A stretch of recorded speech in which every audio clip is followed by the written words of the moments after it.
You know, I think the most important, I said it before with one of the reasons I love Hayek, one of the reasons I love Bruno Leone and the Mont Pelerin in classical liberals is that they take the humble approach. We learned much more when we came to terms with the fact that the earth was not the center of the universe, and that human beings, you know, probably the human centric and the us first approach typically is not the right approach. The humble approach tends to be the correct approach.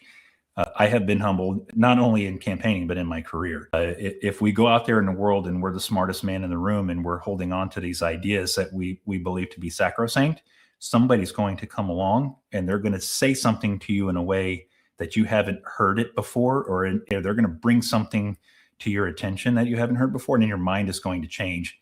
It's one of the greatest experiences you can ever have, is having your mind change, especially on something that you really had a firm belief in. So shedding, as a libertarian, I have shed some of the beliefs that I held, you know, from a teenager and from my early adulthood, and it has been for the betterment of me. But I've also, you know, really tried hard to dive into things like socialism, things that I have very strongly come out against in the past, and really understand where people are coming from with some of these ideas.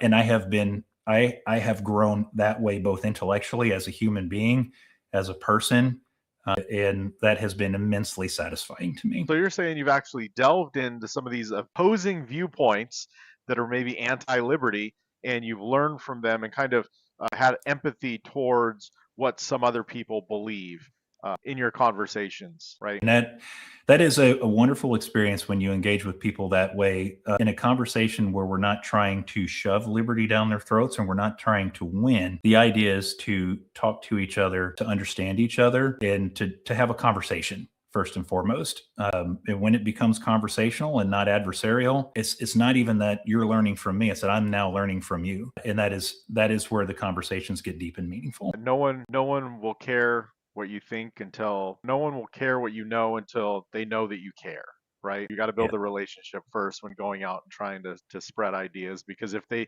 think you're just out there peddling for votes, you know, or pushing an agenda, they're gonna put a wall up and they're not going to hear anything you have to say. And then the defense mechanism comes out versus the conversation aspect, which is what I think is where the meaningful interactions occur.